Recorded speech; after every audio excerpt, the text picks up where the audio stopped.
Okay, we're going to go ahead and kick this off. Good evening, everyone. How you doing tonight?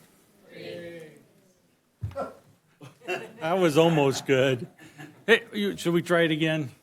Go for it. Hi, everybody. How you doing tonight? Oh, I love it. I love it. Welcome to the Santee City Council meeting. It is Wednesday, March 27th, 2024 at 6:30 p.m. Meeting's called to order. Let the record reflect that everybody is in attendance at council tonight. Council members. Boy, that'd be tough getting 60K in here, huh? So anyways, tonight we have the invocation leading us off, and then that will be given by Pastor Jerry Phillips. He's an associate pastor at Sunrise Church. And Pastor Jerry represents us in the community by getting involved with organizations like Pregnancy Care Clinic, in which he is on the board of directors. He also leads the Sunrise Partnership with the Santee Food Bank. You know what? Thanks for that, Jerry. I know that's a lot of hard work.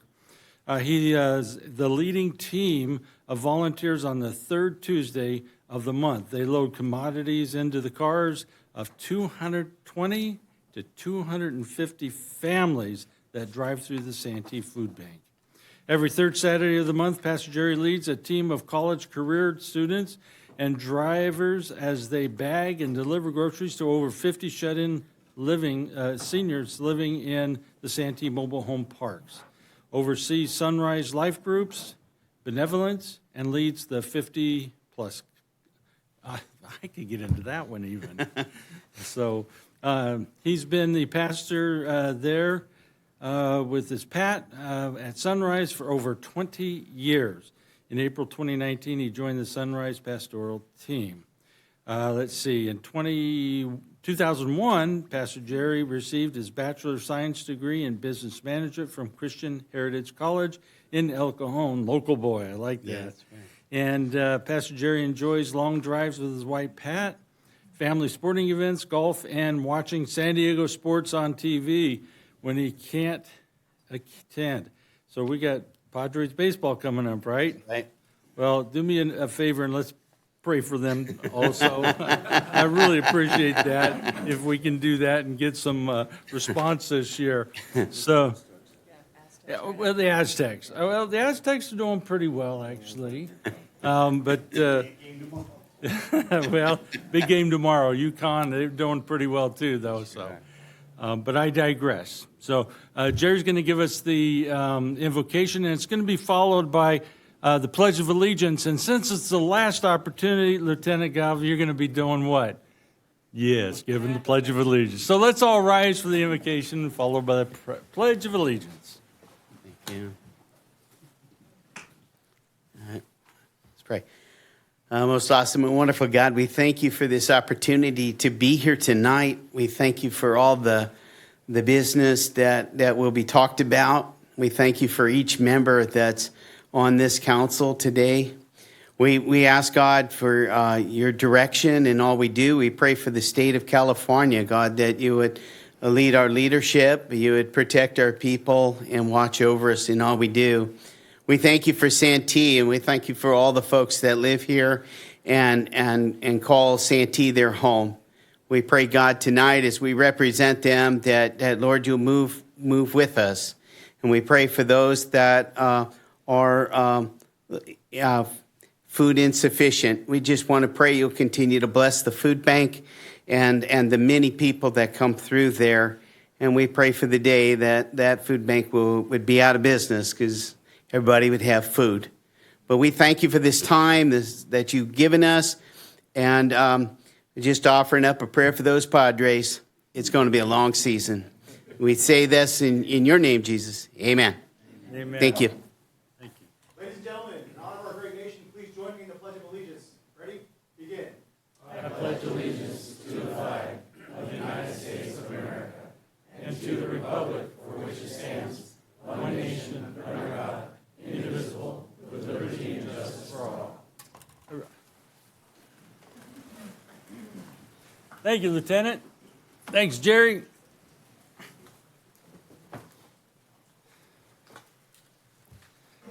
All right. I think it's time to get the people's work done now.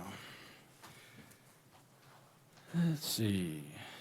I have the consent agenda and regular agenda. Are there any items to be added, deleted, or reordered?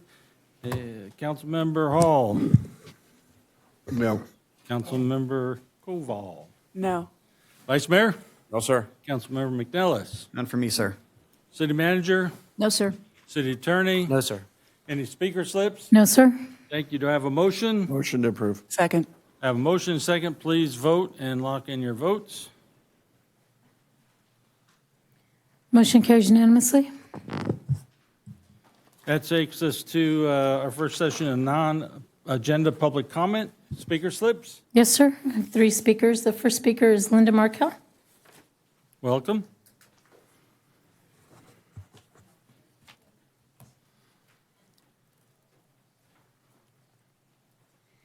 Good evening, Mayor, Vice Mayor, and council and staff. My name is Linda Markell, and I'm calling on behalf of the Santee Library. I saw where we're really excited that the Santee Library now has been recognized and, you know, as the prestigious 2024 National Medal for Music and Library Services. That was on our little library, the one that's been there for years. This community was promised a new library 43 years ago. Here I am, still waiting for that library. But the people that run the library and the staff are wonderful of the outreach that they have done with this little facility with hardly any parking in an undesirable area in that old building. Just imagine what those people and staff could do for our community if we had that state-of-the-art library that we were promised 43 years ago. And we're still waiting. We're waiting for a place to be dedicated, for a spot, because this community is really going to depend on that library. And the way things are going, times are getting hard, and some people can't even afford internet. And they count on our library. Our library has done so much. We had a craft show this Saturday, and people drove around. They couldn't even find a place to park.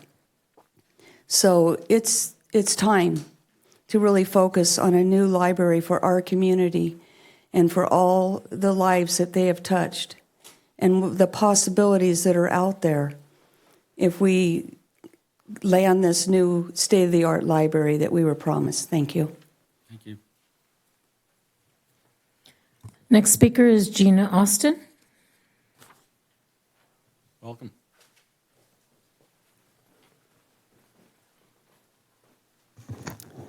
Good evening, Mayor and council members. My name is Gina Austin. I spoke to you a few weeks ago about the problems of intoxicating hemp and incorporating provisions within your ordinance or your municipal code to prohibit the sale within your city.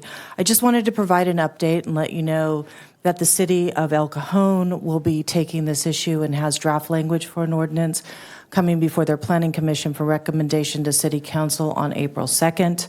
The county of San Diego will be discussing this issue and directing staff, hopefully, to draft an ordinance on April 10th. And recently, it has come to our attention that large box stores, alcohol box stores, are selling intoxicating hemp beverages. And the reason this is important to you, despite the fact that there is not a large retail box store, aside from Costco, in Santee, is that this is going to directly impact and affect your community benefits fees. If you can purchase intoxicating hemp at a liquor store and not have to go to a dispensary where it is tested, regulated, age gating, it is going to impact your fees. And let me just give you an example. Currently, in a beverage, they have cannabis beverages. They sell for about $7 a can, or about $28 for a 4-pack. So the tax on that, with the excise tax, not counting your community benefit fee, the tax on that the total. So if it's $28, the total amount on that is going to be about $34. If it's sold in the beverage store without testing, without age gating, without taxes, it's $8.61 to the state. It's a 4 times difference. And that is going to take all of the people who are looking to purchase in your regulated cannabis stores that you've worked so hard for to places that are now selling beverages. And it's not going to be long before you take beverages in liquor stores to candies in grocery stores. And if we don't put some boundaries around that, unless and until it's allowed into the regulated supply chain, we're going to have problems. So I just wanted to give you an update of what's going on in the rest of the county, as well as let you know some of your neighboring jurisdictions and what they're doing. Thank you. Next speaker is Mike Aiken.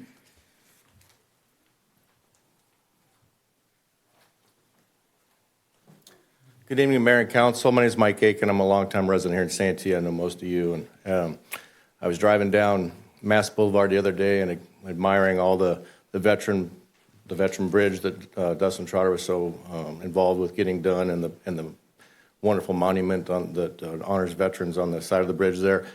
And I took a moment and I'm like, I'm just so proud to be a part of a community that honors its veterans. And not only do you honor veterans, the city actually sponsors 2 active duty Marine units I've learned more about in the last couple of days, and I'm going to be working with the city to put on a golf tournament to raise some money so they'll have a fun event for their Marine ball in the fall, I believe. Also, I want to particularly acknowledge Rob McNellis and Dustin Trotter, because every month they donate time and money and resources to support the VFW and the American Legion, and your efforts are much appreciated. Thank you. The final speaker I have is Truth.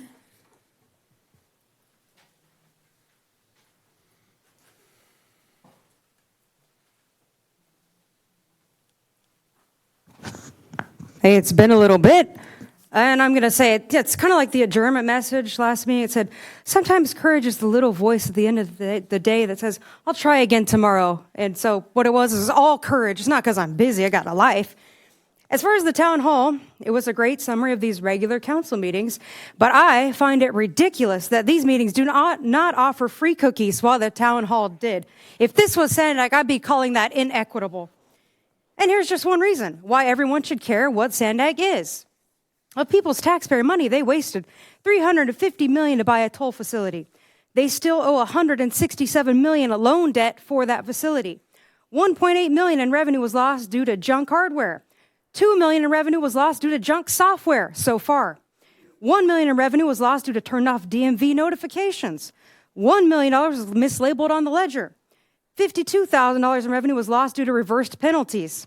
And $4.2 million was given to the company H&TB, who helped oversee the entire screw-up job. And one of the former Sandag workers who blew the whistle on this mismanaged operation was fired, while the guy who let it happen for years is still there. And this whole toll fiasco is frankly one of the best things Sandag has committed, because not only did it expose a lot of mismanagement going on, but I think, John, you said MTS should be eliminated, but I think based on the facts, MTS and Sandag need to both be eliminated. Moving on to better topics, I would like to request that any future item presentations that include maps show a street view version of that map. It'd be way easier to understand streets and descriptions if there were some visuals and landmarks to go along with it. And last meeting, I'm so glad some of you came out of the tax closet. I've been waiting. And John, you were wrong, though, about that loud mouth running for office. He is going to get stuff done, more talking. And when he was in office as a Democrat, no less, he did nothing for those city of San Diego storm drains, just the same as his predecessors. There you go. There's some ammo. That being said, I don't support any additional taxes ever for anything anywhere, because misuse and abuse, as I just referenced, is now the norm. Government actually needs major defunding. Back to basics, which includes community and involvement and responsibility, not taxes. However, I'm not hating on the city of Santee's operations, which brings me to my next point. If cities don't stop accepting mandates, funded or unfunded, there's not going to even be a state soon with a mass exodus. And yes, I heard the legitimate arguments about the fees if you don't do what they say. But so many governments stall or try to find loopholes, and I'm saying it's not good enough. A strong, unified stance is the only solution by people brave enough to try. If not, you're actually perpetuating the state's decay and intentional destruction. It's just like the lockdown era. Comply and die. And this is something for people to remember. Well, if I can find it in time. Citizens at the top. No further speakers, sir. Thank you. That takes us to item number 10, public hearing for a conditional use permit 2023-002 for an express car wash facility and related site improvements on a 1.26 acre site located at 8837 Magnolia Avenue in the light industrial general commercial zone, and finding the project exempt from the California Environmental Quality Act pursuant to the Class 32 infill exemption. Good evening, Mayor and council members. The item for you tonight is a request for a conditional use permit for a car wash facility located at 8837 Magnolia Avenue. The project involves the removal of the existing RV rental and sales lot. This view is looking east to the project site. The project site is 1.26 acres and has a dual zone of light industrial and general commercial. As part of the 2023 Muni Code update, car wash facilities were changed from a permitted use to a conditionally permitted use in the GC zone due to the proliferation of car wash facilities. The properties to the north and west are zoned GC, and the properties to the south and east have a dual zone of IL and GC. Santee Church of Christ and a commercial center is located to the north. Sunrise Church is located to the south. To the east is a commercial and industrial center, and to the west is a Santee station. And beyond Santee station is the Cameron's Mobile Estates.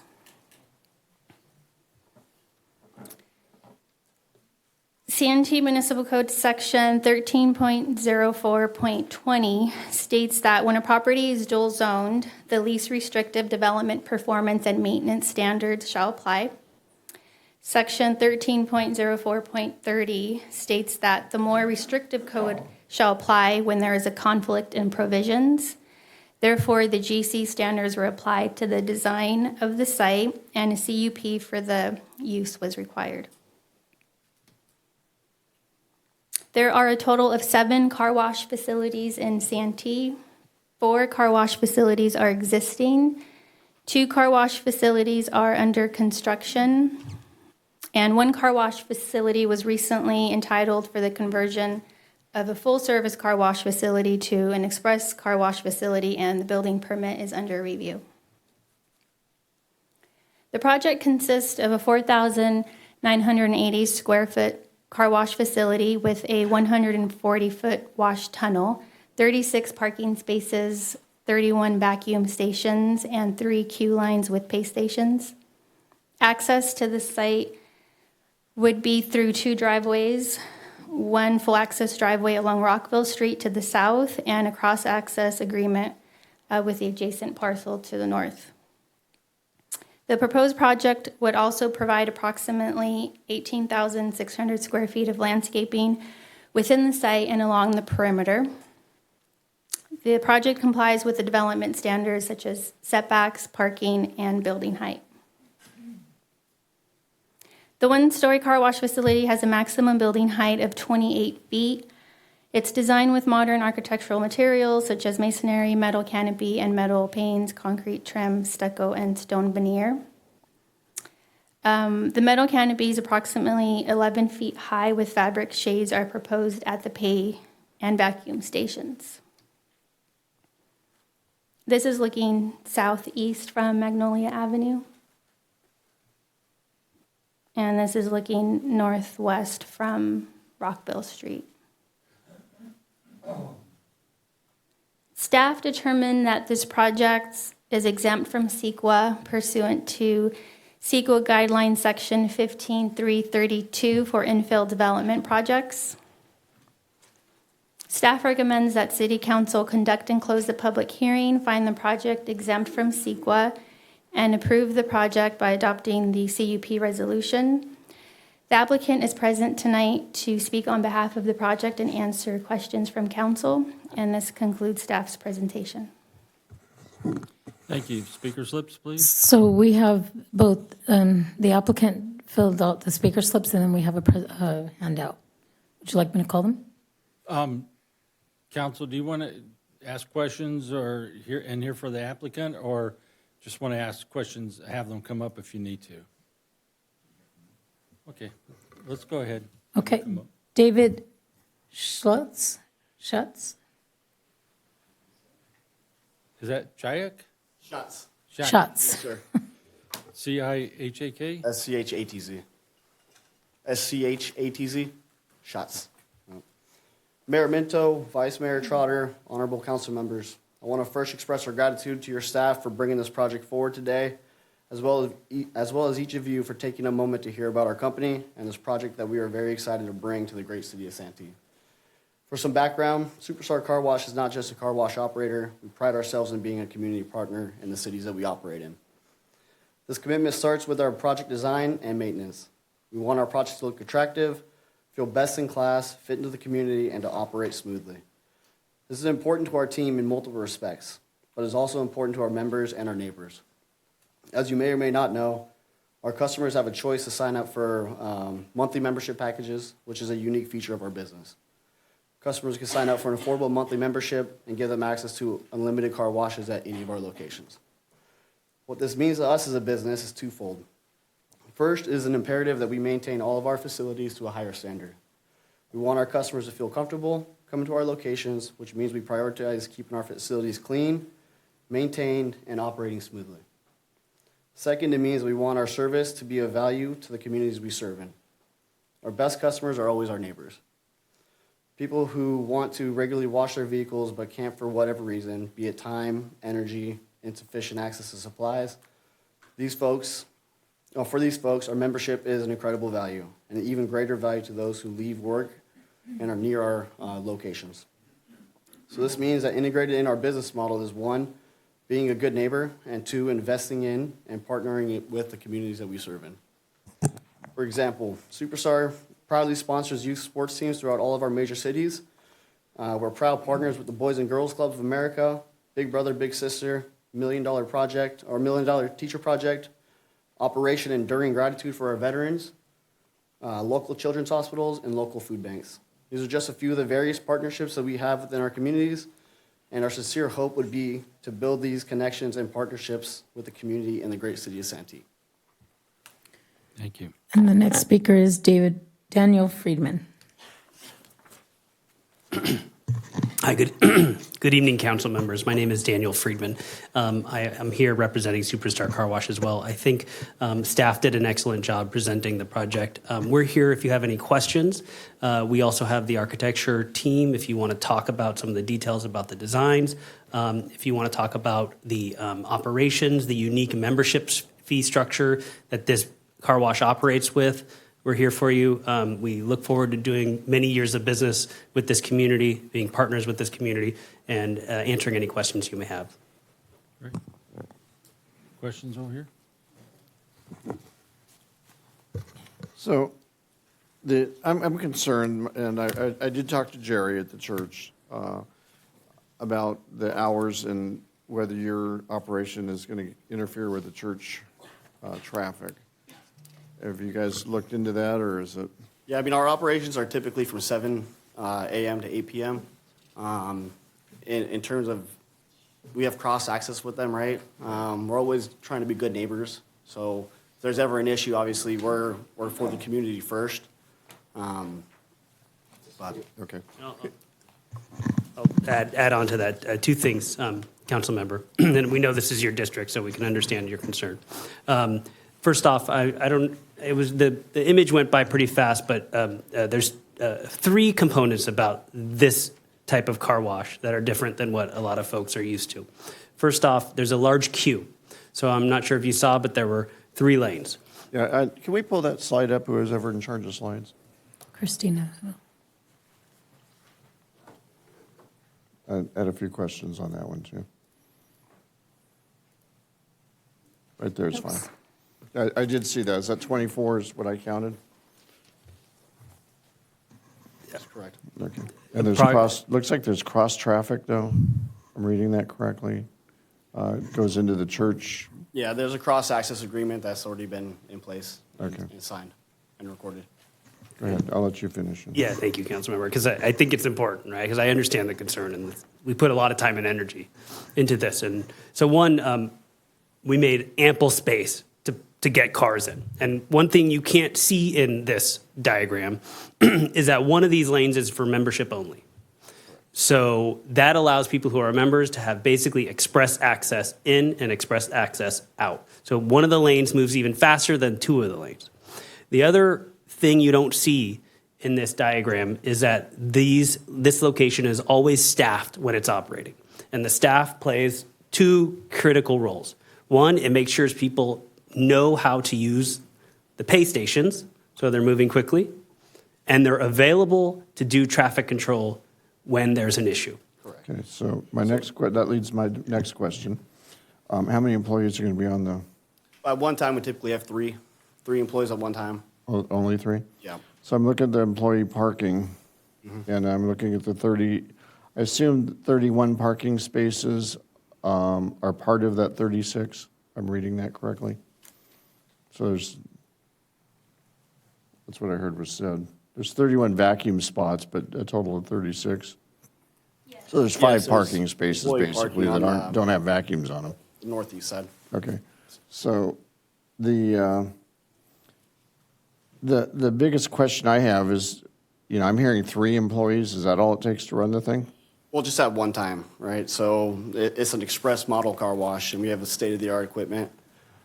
So they're there really to make sure everything's running smoothly. If there's any issues with customers, not being able to pay, if for whatever reason we do have stacking in the queue, which is very rare for us because we could process 160 cars an hour, they're there to kind of run traffic control, right? Okay. And then, so basically, we're not going to have an employee parking on the street? Is No, what you're telling not me? at all, sir. No. All right, and that's the concern I have, because, if we already have problems with the church parking, we have a second church there, and now we have, we have a car wash going right in between them on a Sunday, or a And it- Wednesday, for that matter. If it ever came down to it, too, our employees could always park in one of the stalls. But with those 3 spots, is typically sufficient for them. All right. And you do realize, I think the one lady in her letter had wrote that you're going to have 3 car wash. I think it's 4, isn't it, going to be coming in within a 3-block period or within a mile? There's the new Chevy dealership's going to have them. The one that's behind. Go ahead. Just want to make sure you're aware of this before we. So the one in blue is the 5-star. Is that similar to what yours is going to look like? Because frankly, that's one I go through all the time.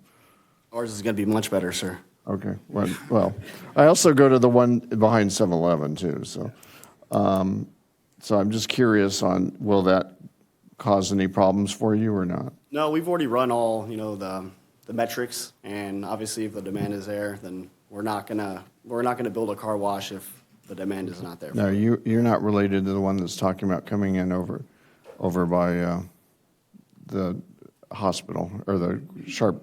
No, sir. Steely. We'll be the first one in Santee. Okay. Hopefully the last. Okay. All right. Thank you. I think my questions are probably more for staff, but this is definitely the map that I want to look at. So can you explain to me what the financial benefits per sale is on a car wash model for the city of Santee? I cannot, but Heather, do you know, does the city get sales tax? So we do receive development impact fees. They're commercial, so we don't receive park and lieu or public facilities. I'm not sure if they will be paying property tax. But an individual sale is not a taxable item? I don't know. I'm thinking it's a service and probably not, but I'm not certain. What, do you know? If they have a store that they're selling something out of, a product out of, but it's a service, there's no So, sales tax. so if it's, $7 a car wash, it's just $7 to the facility and no revenue? Huh? Yes. No, yes, okay, anyway. Yeah, I don't believe that there is sales tax. And then you said there's 7 car washes already in the city, entitled or otherwise. Right. So there's 4 existing, 2 under construction, and the other one is the conversion of the full-service car wash to an express car wash. That's the one on Mission Gorge near Fanita. So it's an existing building. Right, it's an existing wash that Yeah. has been dormant for a while, so another company's coming in. And how many of these properties are tied to some kind of vehicle service on the property itself, like whether it be a gas or convenience store and a car wash, or, as Councilmember Hall just mentioned, there's the one coming in with the car dealership, so that's a vehicle-related service on the site. Right. So the 7757 Mission Gorge Road, that's a shell that has a gas station and a restaurant. That's the other one that's under construction. The one at 8842 Fanita Drive, that's a standalone. Soapy Joe's They is, have gas there at Gas. one, and then Soapy Joe's that's coming in over Right. there. I mean, there's a gas station and a convenience store right, on the other side of the driveway. So I guess I'm thinking that the majority of ours has some kind of commerce or something related to vehicles other than just the car wash, and so this seems like it would just be car wash. Right. Nothing else. right. Okay. For me, especially on Mission Gorge, I see oversaturation in the market, and I understand that maybe from, the developer wishing to do the project, that this is a great idea because it sounds like it can make a lot of money. You pay some fees up front, but after that, nothing's really returned to the city. And and Mission Gorge is, our main thoroughfare, and I just see so many. So whatever we decide to do tonight, it's a beautiful facility. I mean, everything looks great. I just, as a person who lives in Santee, think, oh gosh, another car wash? I'm having consternation with that. And would like to propose that the council considers a moratorium on building more car washes until we can wrap our heads around. I mean, we just see this for the first time now, or Friday night, it's not like we know that a car wash is working its way through the system necessarily. And, at some point, I'd like to keep prime real estate like Mission Gorge for, what I think Mission Gorge is intended for, which is not, an abundance of car washes. So those are my comments. Anything, Dustin? No, sir. Anything? Councilman Member Ellis? Yeah, I'm a little torn on this one. If they were selling chicken there as well, I'd probably be happy about this, but We make money on chicken. there is, I think there's definitely an overabundance, but by the same token, who am I to tell a business what they shouldn't? It's free enterprise. So I've definitely got some consternation over this because of what I feel is an overabundance of car washes. But by the same token, if a business decides it wants to try and go in there and they're spending their money and they have the right to do so, I have a hard time, and it's a legal, permissible business, I have a hard time telling a business no. It's is doing their, it's willing to take the risk in the city of Santee. It's been sitting, I know the owner of the lot's been trying to get something there for quite some time and has tried several ways to put bigger projects together in that whole corner. It just never worked out. And so we've, sat there with RV trailer, which actually does produce revenue for us, but I don't own that piece of land. So once again, who am I to tell the owner who they should and should not have on there without buying it myself and then putting in what I want? So this is, my Santee citizen hat says, heck no, but my Santee City Council member hat says it's a legal permissible business that's it is not, it's going to beautify the area, put a new building there, help keep rejuvenating that area, and typically once you do that, more things follow within that vicinity. So I've got to say as a council member, don't have a problem with this one. Thank you.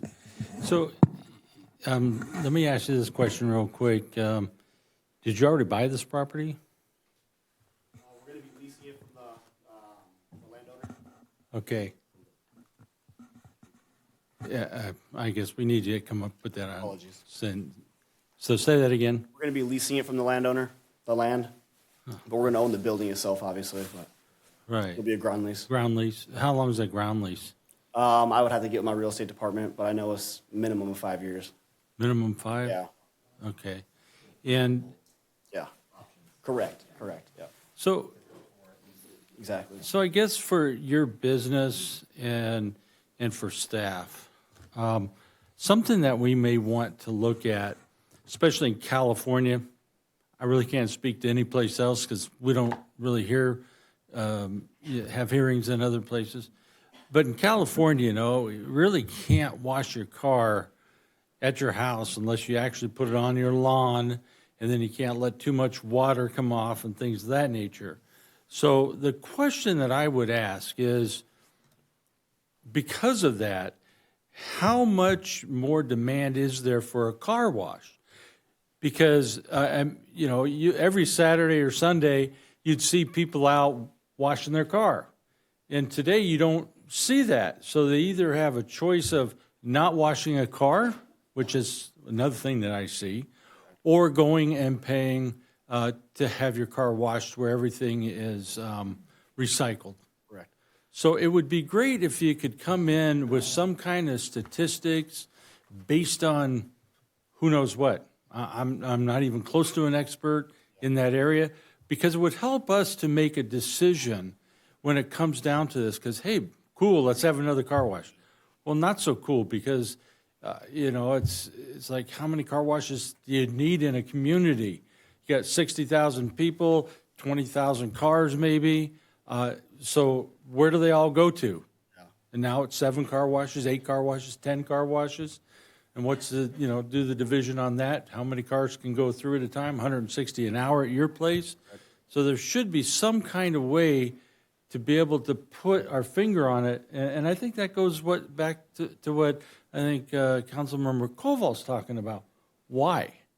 And maybe a moratorium is appropriate until we actually get that answer. Because we might find out, like, you have to have so many parks for a community. Maybe you need so many car washes for a community too.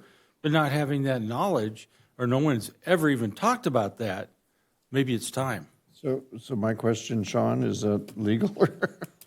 Well, I mean, Excuse me just for a moment. Yep. I'm not talking about or advocating for a moratorium starting tonight. No, I hear you. That's what I was going to say, is you're really talking about two different issues, right? You're talking about your zoning and looking at your zoning and what's allowed, and then you have this individual project. And obviously, there's in a relationship to those two, but the kind of prudent course of action would be to separate those, right. To give instructions to staff to bring back some of that information, to bring back the idea of a moratorium, to allow you time to look at it, but to consider the project before you on its merits under the existing rules.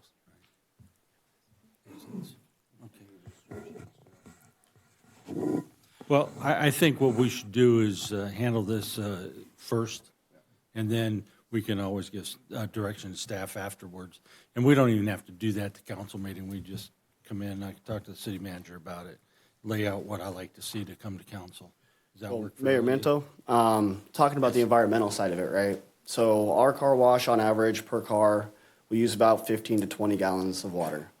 Our competitors on average are 50 plus, right? If you're washing your car in your driveway, you're using 100 gallons more on every single time you wash your car, right? So we understand, especially in California, right, the droughts and, being conscious about water usage. We pride ourselves in, being one of the top-notch car wash operators that cut down on that use, right? And we recycle 70% of our water, so.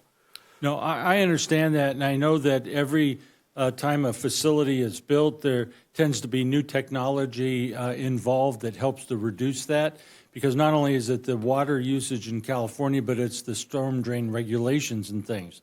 And so, and I'm not questioning how much water you use and all that good stuff. I'm just thinking as, not just for our council, but any other council you go before, it would be really nice to have that kind of information. Because I think as time goes on, especially even in smaller communities, you may find more pushback. It's like, no, we don't need another car wash here. And if you say, well, this is what the statistics show, then you can prove your case a little bit better. And that's just recommendations, discussion, because I think it's important to us all. So thank you very much. All right.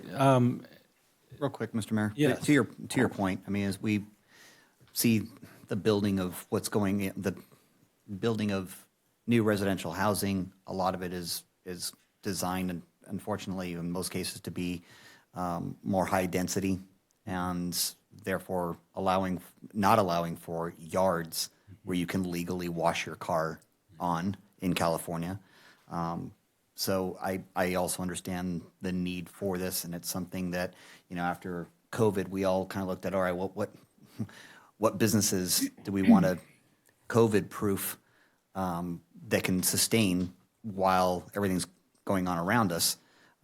This is something that that does fit that bill. It's not something that we'll theoretically see an empty shell of a building because of something like a COVID or a catastrophe of that kind of nature coming before us. So it's how many units are we building that are allowing to be built that don't have yards in today's world? That's the direction it's going. Not saying that that's a great thing by any means. It's just the reality of land availability and lot density in California and the cost to build. It's just it's forcing builders to do that very thing, unfortunately. So more houses that we do have coming in, unfortunately, they're not going to be able to legally wash their car in their yard. So we may need this one. I don't know that we do certainly right now, but I understand the need for car washes in our city. But I would like to further discuss Councilmember Koval's point of maybe a moratorium of some sort until maybe somebody can wrap their brain around what a number should be, like What are our true needs? per capita, Yeah. a per capita number, because it's getting a little silly. I made the joke about chicken shops, but good Lord, I mean, let's be honest, it's just chicken shops don't need a CUP, otherwise we'd be having this very same discussion about that. Well, I would just say this about the chicken shop analogy, because I kind of thought it would come up. It comes up on our social pages.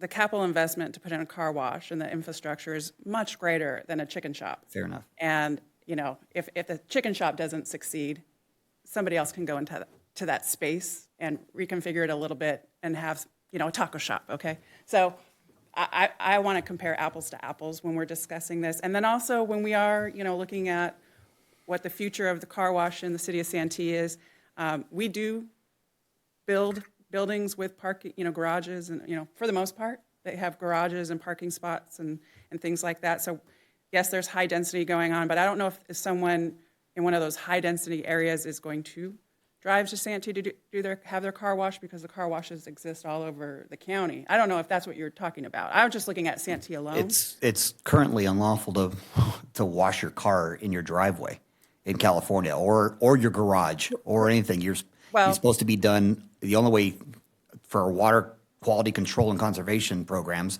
it has to be done on your lawn. I used to work for a water district. Which I know. nobody does. Well, so my point is, I just want to look at, the housing as it exists in Santee and what we build here. And then my other thing that I would like to look at, mobile detailers are, they do a good business in Santee as well, Santee Lakeside. So we should consider the people that do mobile detailing for a living. I think they're not, because it's all contained within their, well, it's supposed to be, if they're doing it legally. So just consider that as part of the model when we look at it. Great. Okay, let's go ahead and, do I have a motion to approve staff recommendation on this? Motion to approve staff recommendation. I'll second. All right, then please vote.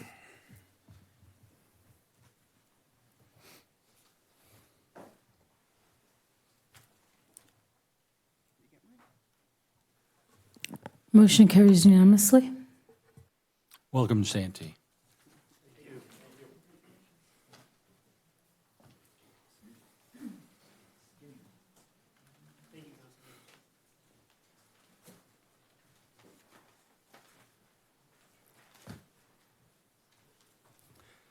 Item number 11 is a public hearing for adoption of the commercial cannabis retail business application process, including procedures and fees, and finding the action is covered by the previously adopted mitigated negative declaration for the Santee Cannabis Business Ordinance pursuant to the California Environmental Quality Act. Good evening, Honorable Mayor, Vice Mayor, and council members. Tonight's item for your consideration is the recommended adoption of the commercial cannabis retail business license application. By way of background, in March of 2021, City Council directed staff to develop a cannabis ordinance, and between May of that year and June of 2022, staff held 5 community workshops and drafted the ordinance. In August of 2022, the City Council enacted Ordinance 602, codified in the Santee Municipal Code Section 704. Ordinance 602 permits the issuance of cannabis business licenses for up to 4 retailers, including micro businesses with storefront retail activities. It also permits the issuance of cannabis business licenses with no limit on the number for manufacturing, testing laboratories, or micro businesses that do not include storefront retail, as well as prohibits all other types of cannabis business permits. In November of 2022, City Council directed staff to develop an application process for the retail business licenses and appointed an ad hoc subcommittee consisting of council members Koval and McNellis to assist in the development of the process. Since that time, staff and the ad hoc subcommittee developed a 4-phase evaluation process based on community input and best practices observed in the industry. In December of 2023, City Council reviewed the proposed application procedures and review criteria, from here on referred to as the procedures, and directed staff to meet with the subcommittee to discuss outstanding questions. Last month, the subcommittee reviewed the outstanding questions and recommended that only 1 application be allowed per property. The points that were provided in the draft procedures should remain as presented in December of 2023, and that all development standards would need to be met for an application to be considered complete. Staff has since incorporated the recommendations received and finalized the procedures and related documents, which are outlined in the staff report and attachments. The procedures provide guidance on the application process, including required application materials, limitations on multiple submissions and ownership interest, as well as the components of each of the 4 phases by which the city will consider the applications. The procedures are consistent with Ordinance 602. There are 9 required application components as shown on the screen. Note that drafts of each of the documents with an asterisk on this slide have been provided as an attachment to today's agenda.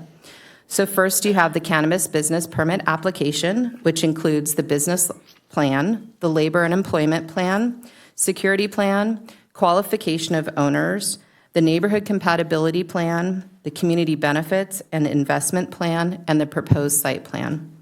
The second component is the financial responsibility, indemnity, and consent to inspection agreement. The third component is agreement on limitation of the city's liability and indemnification to the city.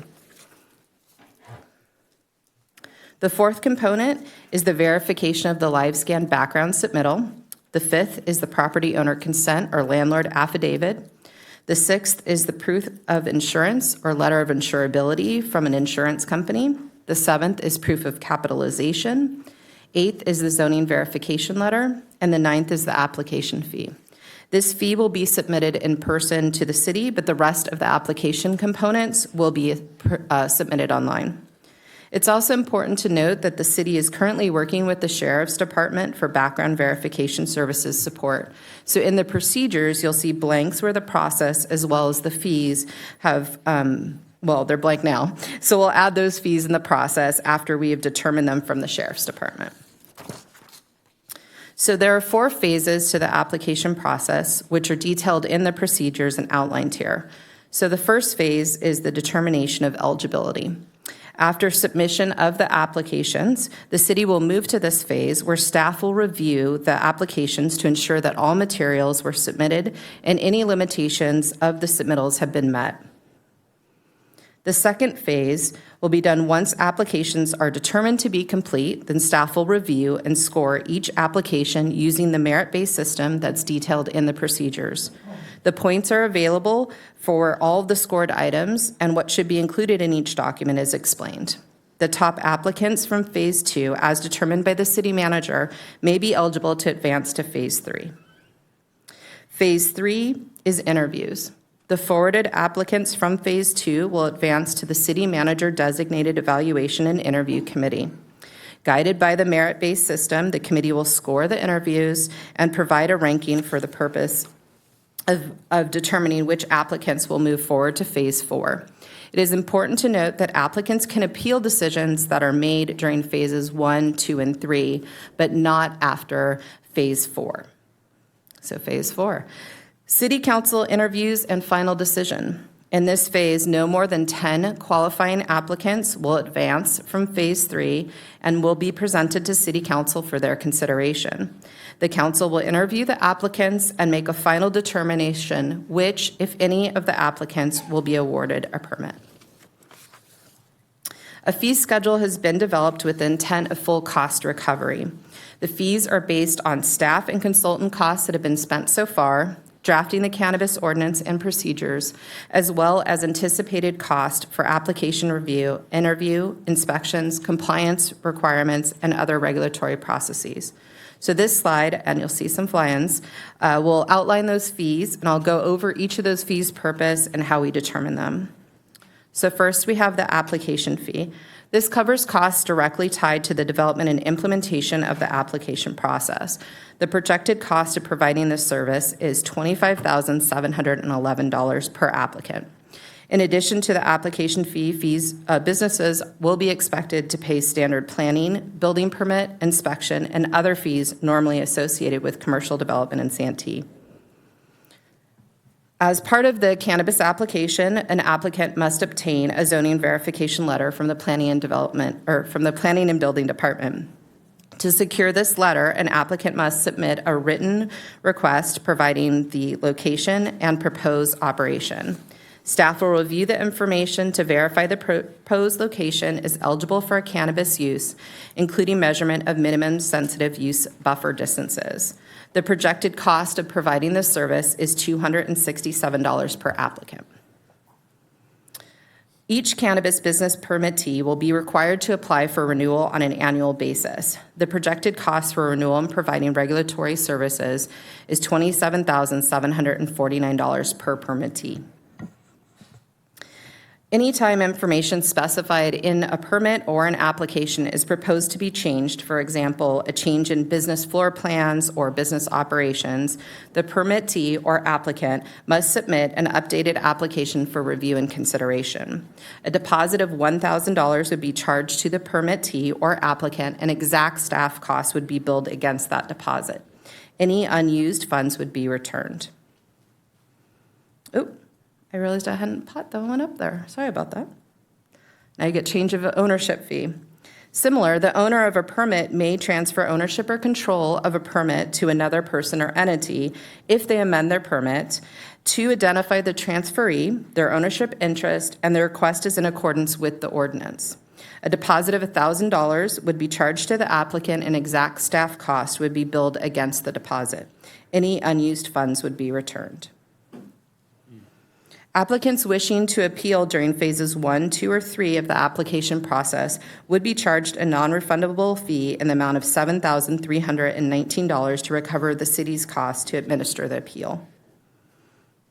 The ordinance requires that cannabis business owners complete a criminal background investigation as part of the business application process. Any person who has been convicted of a serious or violent crime may not operate, manage, control, or own a cannabis business in Santee. Criminal background investigations are anticipated to be completed by the Sheriff's Department, and the actual cost will be passed down.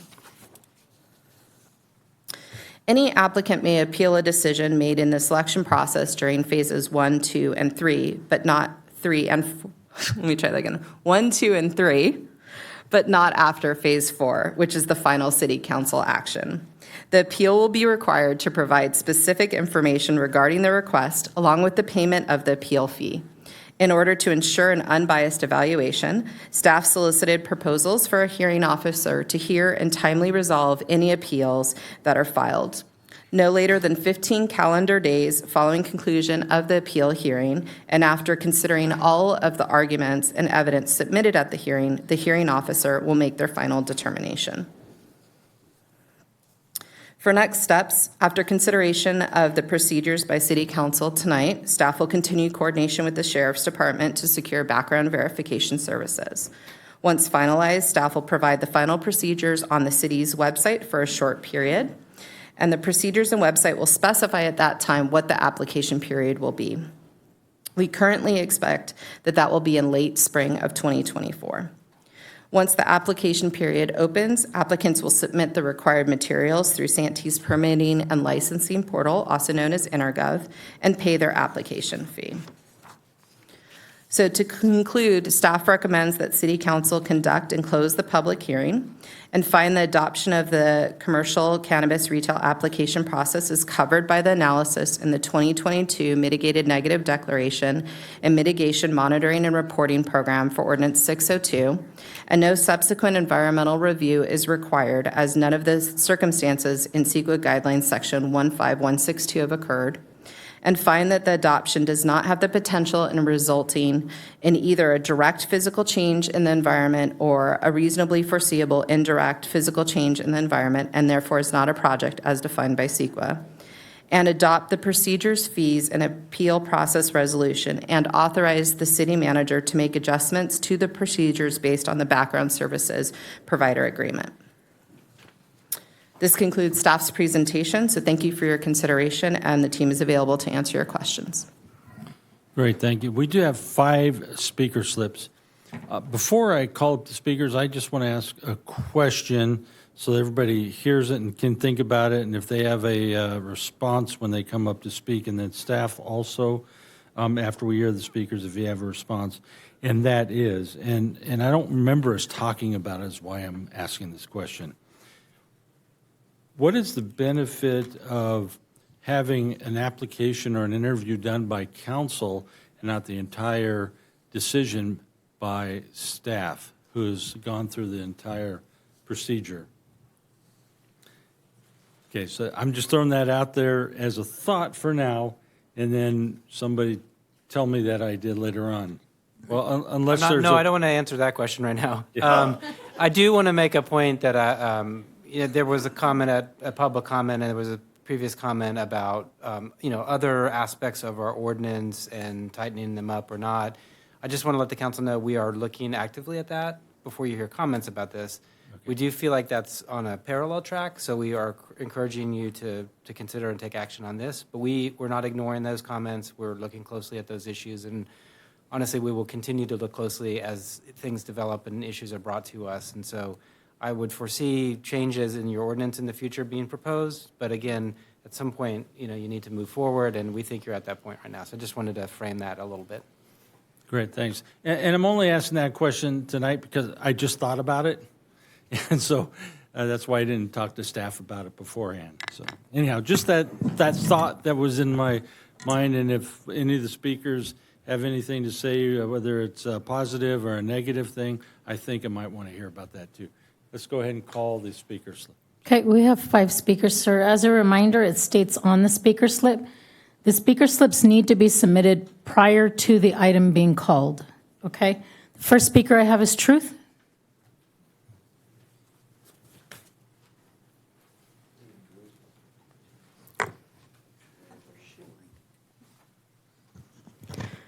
All right, we are talking about plants with flowers, Laura, just clarification. But dough is still involved, lots of it. So you weren't off at all. You knew what you were talking about. $25,000 application fee, $27,000 annual renewal fee, $167 zoning verification letter, and then we got mystery criminal background check fees and an annual compliance fee. I'm going to get $60,000 plus in fees to open a cannabis dispensary pot shop, not including the construction of a building, rent, workers, permits, etc. So this is a big business to be able to afford any of that. So many fees you could almost forget to even mention one. I really just want to say a PSA that the tyrants of the world love a society that is addicted to any and all substances, whether modified plant-based or entertainment-based. It's one of the real catastrophes going on, unlike the lockdown era 4 years ago. I'm against these excessive fees, while also being tired of hearing about this industry that has turned into a political campaign money funneling operation. It almost makes me want to support 7 car washes in one city. Thank you. The next speaker I have is Gina Austin.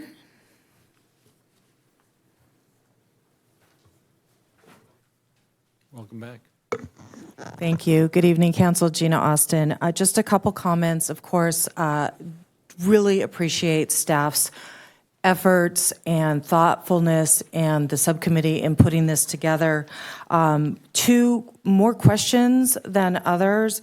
There's a limitation in 1 application per property, but property, to my knowledge, isn't defined. And if you've got a strip mall with 14 addresses, does it get multiple applications for each of the suites? Can I take my big box suite store and make it multiple suites and then create it?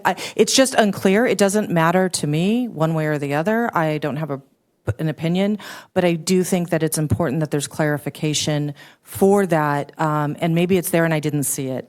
The second thing that I have a question about is the fee. I understand the fees. I understand cost recovery. I think that the city needs to take every dollar that it can to make sure that it is getting the fees and the cost recovery. What I don't understand is the application fee, which is cost recovery for past work that's been done, but not knowing how many applications are going to come in. And so maybe there's a method to it. I don't know, but it would be helpful to the public to get some clarification to that. And last but not least, to the question about why council. I didn't intend to talk about this, but I do have some comments because we do represent clients in about 30 jurisdictions throughout the state. We do understand what other jurisdictions have done. And the point scoring that happens is very linear throughout the process. And so there will be an application, and on the paper, it scores all of the points, the first phase, the second phase, and just think of it as when you have a job interview and you submit your application and then you have the oral interview and you do the oral interview and something just doesn't sit right with you, that decision-making has been vested in the electeds. And in most cities, the electeds are the one who make that ultimate decision. And oftentimes, that score is not reflective of other things that come out that aren't being graded. I'll give you an example in Manteca recently, where Stizzy scored very high, but they had some very bad press. And some very bad things happened, and the City of Manteca's City Council chose not to award them the license for good reason. So those are my 2 cents. Thank you. Next speaker is Linda Markel.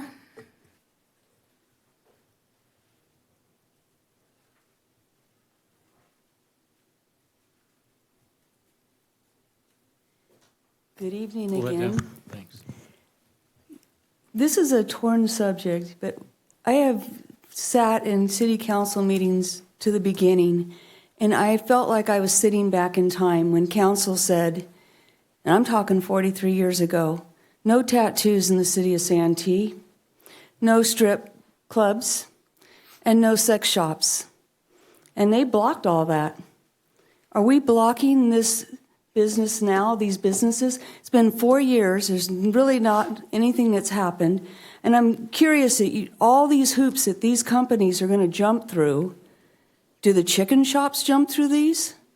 Granted, chicken versus recreational, and I understand, but there's a lot of good that comes from this, and I thank everybody and staff for being so, due diligently to protect, our city and everything.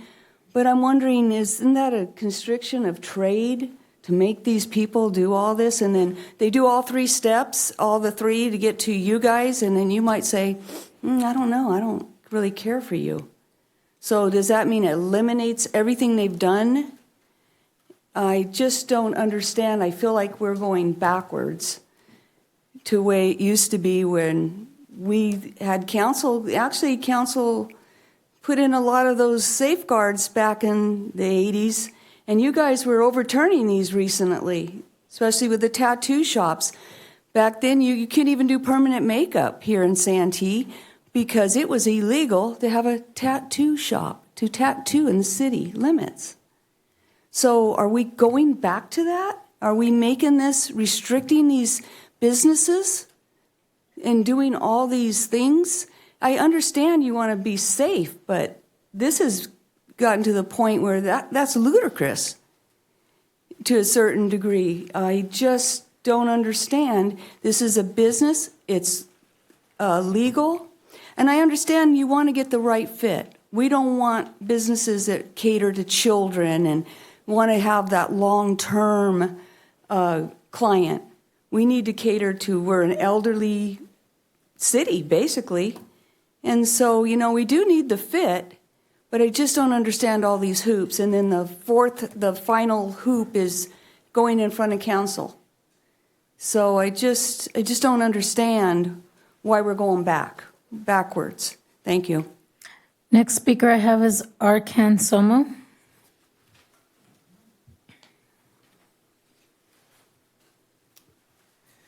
Hello, good evening, Honorable Mayor. Bring the microphone down closer. A little bit more, here we go. Honorable Mayor, City Council staff, thank you for giving me the opportunity to speak before you tonight. And I'm here just to say kudos to the staff, be honest with you. They did an amazing job. They listened to all the comments, some of them mine, back in December. My biggest thing was one application per location. And thank you for seeing the foresight that's going to cause you a lot of headache. So thank you for listening to that. And the only other comment is think local, family-owned businesses, not the big corporation out of LA and San Francisco and other state. That's the only thing. Can I take a crack at just take a crack at what you think?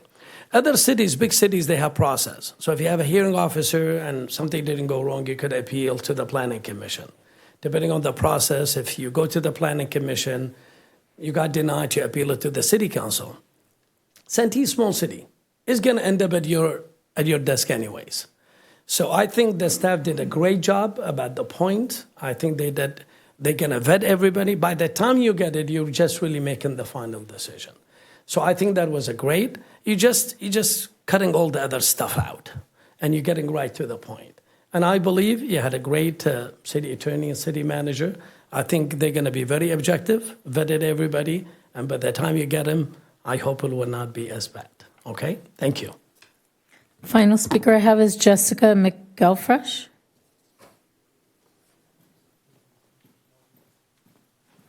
Welcome. Yeah, hi, my name is Jessica McElfresh, actually, but don't worry, I answer to nearly anything, including Mickelfish, and I wish I were joking. I'm an attorney, but I'm going to try to keep this inside of 1 minute. I would like to say that I have a number of clients interested in applying here. I've been practicing cannabis law, licensing, permitting, regulation throughout California, particularly in San Diego County for approximately, and I cannot believe this, nearly 15 years. And a lot of people are very excited that Santee is doing this. They're excited to apply. And I would like to say that overall, a lot of people, particularly who've applied in many different places, it might surprise you, but they actually agree that trying to keep it to one application per property is good for the city, and it's actually good for applicants. And I actually prefer it as well, because that way we get through it and we can put our best efforts into what we're doing per property. In terms of how to clarify it, I do have to echo Ms. Austin on that. I might suggest trying to define property could be tough. Perhaps you could define it to one application per legal lot. That won't solve every strip mall or massive one in the world, but it would provide a pretty clear standardized definition that's probably you could cite to in your code fairly easily to limit it. But that's overall what people have favored when they've spoken to me. I do have to echo Mr. Somo as well. I've looked very closely at your qualification of owners and how you're going to be evaluating people. And it is very interesting that you have chosen to include, and I fully support this, the involvement of the ownership team in day-to-day operation and management. I understand that's not exactly the same as saying that you want to look for people who've operated locally, particularly within San Diego County, and have a track record that way, or within California. But I think that's a really good way to capture what he's talking about in terms of local experience, local ties, family businesses, and also the idea of, well, I'm going to permit this, but I know who's going to actually be there on an ongoing basis, and encouraging people to define that. So thank you very much. No further speakers, sir. Rob, do you have anything? Yeah, I think when Councilmember Koval and I discussed the one per location type of thing, I believe we stated APN. Yeah, and I think I agree with the last speaker, though. It is technically legal lot, right? Because APNs for the most part are the same, but there are times when an APN can be covering different legal lots. So I do think the safest clarification is to say, and it's certainly what I intended when writing it, is legal lot. Okay. And yeah, we have gone through a lot of stuff here. I mean, I've said it before, you don't know what you don't know until you get neck deep in it. And I think staff has done a wonderful job of trying to bring together in a reasonably concise manner all the different aspects of what we've been trying to do to make sure we're getting the best for our city. And Ms. Marikal, I understand your point as well, and it's a business principle, and I appreciate that. But by the same token, being that this isn't a business that's like a restaurant or a liquor store or something of that nature. This is being limited to 4 locations. And as such, I think we owe it to the city to try and find the best proprietors of those locations possible that are going to be a part of our community. They're going to not just try and make money on our community, but be members of the community if they aren't already. And which was part of why I wanted that to have some weight as well when we discussed it in the beginning. Is who's here? Whether they live here, or work here, play here, whatever the case may be, what ties do they have to the city of Santee that will help us ensure that they're going to continue to be good, not only good partners, but good neighbors. So we've tried everything we can to put everything we can in here without going so far as to constrain ourselves when it comes time to make adjustments if needed down the road. So great job to the staff thus far. I know sad part is this was probably the easy part the hard part's going to be actually doing the interviews and narrowing it down. And I don't, I don't want to be in those shoes to begin with. That's a lot. There's a lot of, I think that there's going to be a lot of people, trying to get in there, and it's going to be a difficult decision or a difficult time. But to the final point, it is incumbent upon us. We are the ones that were elected to make the final decision, and we've got to step up and make that decision. Putting it up on staff is not fair to them. The buck stops with us, and at some point we've got to answer the call and make that decision for what we feel is best for our community. And living in the city of Santee and being elected to the city of Santee, I want to make sure that my 2 cents is heard on where we end up with the final applicants, because they're going to be there for a while, and I want to make sure we get the best available to us in the city if we're going to do this at all. That's my point. Vice Mayor? Also want to echo the sentiments of, thank staff for hard work. It has been, gosh, I think the timeline was almost close to 4 years now that since we've undertook this and made this, at one of our workshops, and I think it was in 2020, to look into this and, and what it's going to take for the city. And then thank my colleagues for taking on the ad hoc committee, because I'm sure that was a challenge too. To echo some of what Councilman McNella said too, the businesses that were, it's not just the limiting to the 4 businesses that in here, it's also, this is new to us too, you guys. So going through and making sure we're doing this right from the beginning, that has really been a focus from here, to make sure that when this happens in the city of Santee, that we are doing it right, protecting our community. And as you mentioned, we're elected by the people to represent the people, and talking to the constituents, this is a polarizing topic. I mean, it is literally 50-50. I mean, for all my constituents that I talk to, it's 50% of them want it, so 50% don't want them. But we have to do what we have to do to protect it, and we're elected to listen to the people and make the decisions, for what's best for the city and to represent the people. So let's keep going. Great, thank you. Councilmember Hall. Do we know anticipate how many applications we're looking at getting? I mean, that's a crazy question, but. I think right now staff would say we're looking at roughly around 20 to 30, somewhere in there. And we're only going to drop it to 10? Is that okay, at the most, yeah. Hopefully less than that. I'm a little concerned about the 15-day appeal. Having dealt with the California Fair Plan and a couple of other entities lately, you deal with, we're going to have this done in 3 days, 5 days, 10 days, 15 days. What happens after 15 days? Is there any recourse? They don't automatically win, or? I mean, I think that the timing is very important, because, first we're hoping we don't have a lot of applicants that don't move through the process. Right. I mean, it may be winnowed down at the end, but if there is an appeal, it needs to be addressed very quickly. I mean, complete agreement. I just don't, if we get 10 appeals and. We're going to have to provide the resources to deal with them in the time. Okay. I mean, that's just the reality, because we can't let it get out of sequence. No, I don't disagree. So, we feel that the appeal process that we've laid out is fair and it's achievable. Okay. I just thought some other wording might be wanted to. And this isn't attempt. We will. This isn't new in the state of California either. It's been done in other places now. There's some history behind it and what the chances are and all that kind of stuff. So, okay.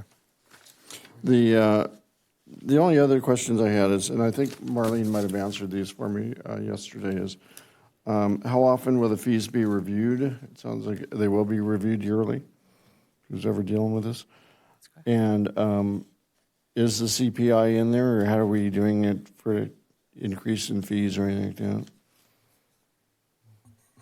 So most of the fees are based on labor, so that it wouldn't be CPI necessarily, but salary increases and fully loaded costing. So yeah, they would be. They're in the. I'm just making sure they're in there. I don't want to run into. They are in there. The whole idea is not having to come back and have do this yearly, where we're doing a review yearly, so, Right, they're in there. okay, good. I thank you for bringing that up because we talked about it like from the very beginning, but I haven't brought it back up again. But yeah, we don't want to end up 10 years down the line and go, oh, we never did this, and now we got to raise it. We've heard that 3,000. before, Yeah, too. exactly. And so, yeah, I think we've made it pretty clear to staff from moving forward. We want some sort of escalator in there to make sure we're not having to come back and smack somebody with this huge increase for any of our fees and anything that we do in the city.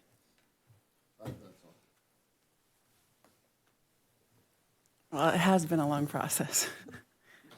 Got some gray hairs over it. I don't have very many comments. I do appreciate all the comments that we heard today, though, tonight, and we don't have a lot of layers in government, so I just think I'll just address what the mayor asked, the question he posed at the beginning, and the audience couldn't have said it better. But the only thing that I'll add to that, and Councilmember McNellis as well, but the only thing that I'll add to that is, as elected officials, all of us had daytime jobs or have daytime jobs, and some of us have actually interviewed vendors to work at our facilities. So we have that kind of business experience that perhaps someone working in staff hasn't had professionally, and we thought that added value to the process. So that's my only comment about that question. Well, that answers a lot of questions, actually. And I brought that up not because I don't have any confidence in our council, but also what I wanted to share is that I also thought about it along the lines of, why don't we have a planning commission?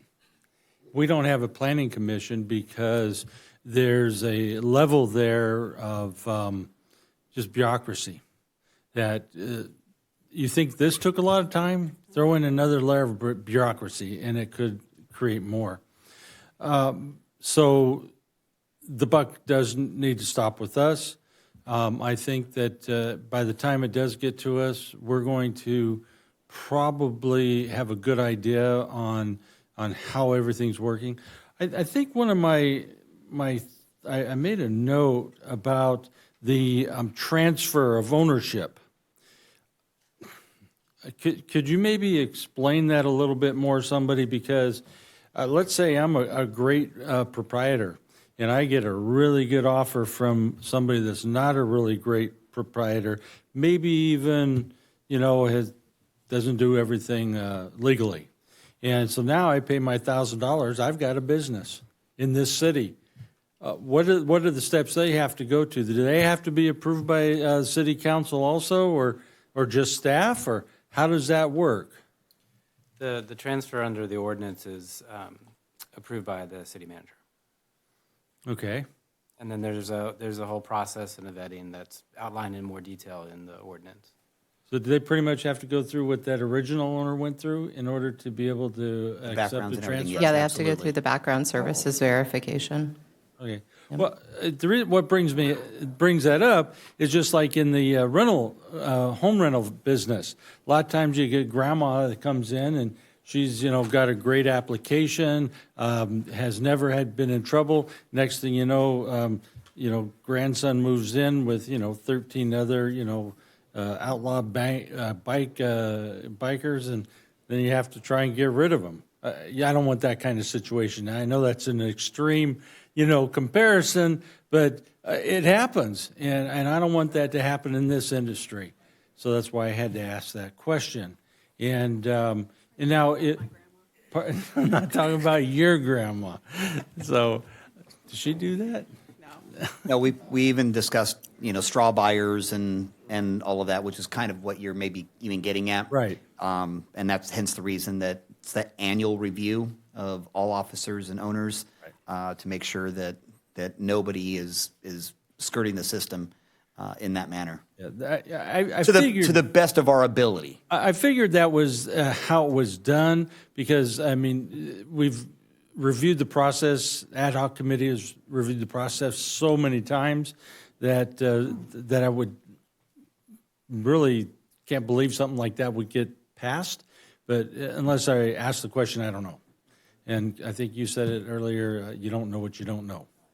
exactly. So that's why I'm asking that question. And then, is there I guess maybe Sean, this is a question for you. Is there a process other than normal procedures if a discussion or an allegation of some kind of corruption involved in it comes out, is there a process, is that just a referral to the local agency, investigative agency? Can you be more specific about are you saying an operating business has some problems? Is there be implications there? Let's say that, in an appeal process, a company comes and says, listen, the only reason why Group A got a permit is because they paid off 3, staff members along the way. Otherwise, they would have never gotten to the point of, the city council.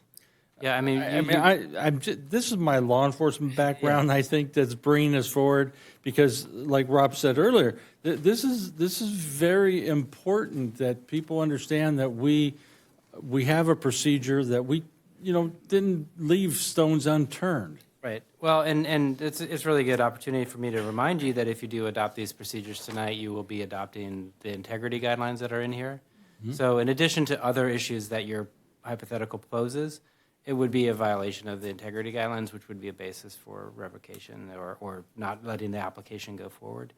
Okay. So, even if it's discovered later, it could be revoked? Yeah, I mean, it would be a misrepresentation, all that kind of stuff. So yes, those procedures are there, but... Okay.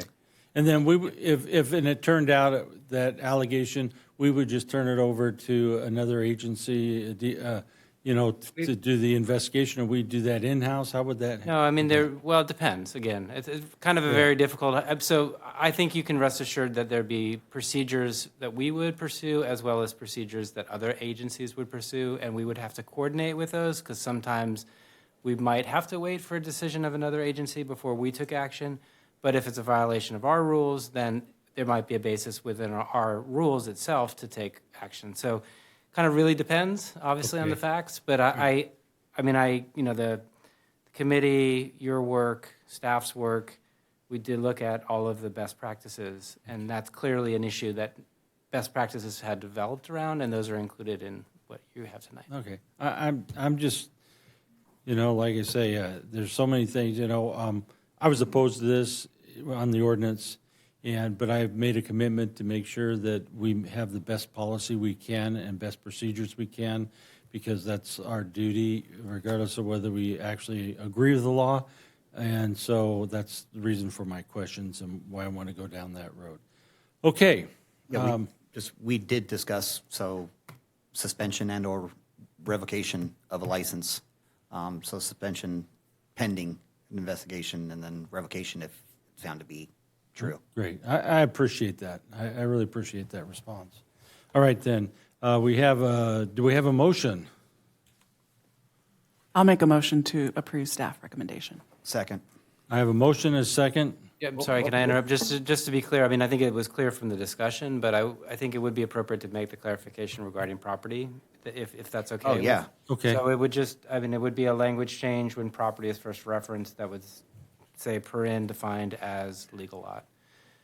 So if you would include that in your motion, I'd appreciate it. What he said. Yeah. She agrees agree to and make so it does, say so does the property second. lot. Okay. Thank you very much. Please vote. Lock in your votes.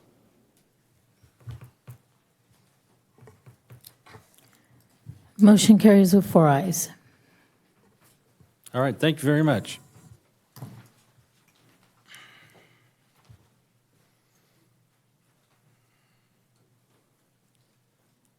All right, takes us to item number 12 is General Fund Reserve Policy Discussion. Presentation of draft policy. Heather? Good evening, Mr. Mayor, Vice Mayor, and City Council members. This is the draft reserve policy for your consideration. On February 28th, the City Council was presented with information related to creating a formal general fund reserve policy. The City Council received the report and then provided direction regarding the following aspects of a reserve policy: the type and desired level of a reserve, how and when funds can be used, and a replenishment plan in case reserve funds are depleted. Tonight, the draft policy being presented addresses the recommendations that were made at the February 28th meeting. So based on the recommendations, the following reserves are proposed. We have the general fund operating reserve, which is what we currently have, maintain the 20% operating reserve level. There is a proposal for a supplemental general fund operating reserves. This is a 1% assignment of surplus unrestricted fund balance greater than 22%. The goal here is to reach 5%. So this is a ceiling. It's 5% is the ceiling, would be the limit. So once it reaches 5%, the 1% assignment would cease. And this would be used for unexpected, unbudgeted items that come up during the fiscal year. Included in the policy is a section about other funds. These are funds that are not legally restricted for a specific purpose. For example, workers' comp, risk management, vehicle replacement, and technology replacement. In the policy, it states that the unrestricted fund balance is committed for the use described by the fund. The next item is the use of reserves. City Council recommended that the reserves can be used at the discretion of the City Council, and that would be a City Council majority vote. And this would apply to both general fund and other funds referenced in the policy. The next item was the replenishment of reserves. The goal here is a 1 to 3 year replenishment when reserves are depleted, and the replenishment would happen through the budget process. Also included in the reserve is a description of the calculation of the reserve percentage.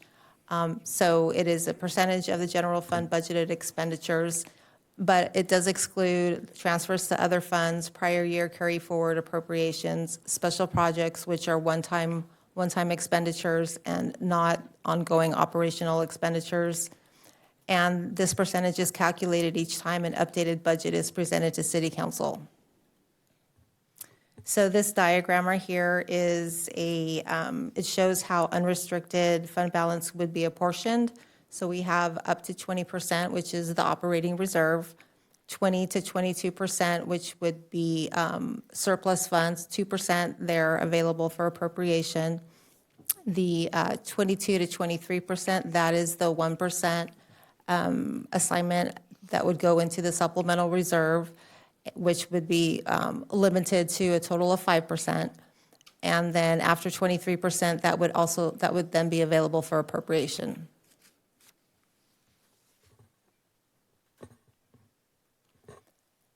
So the recommendation, of course, is to review hold on one second. It's the wrong slide. The recommendation is to review the draft policy, and if you have any revisions, we can make them here. And then once a final policy is determined, the final version will be provided for the City Council for adoption. And I'd like to open it up for questions. Any speaker slips? Yes, sir. Truth?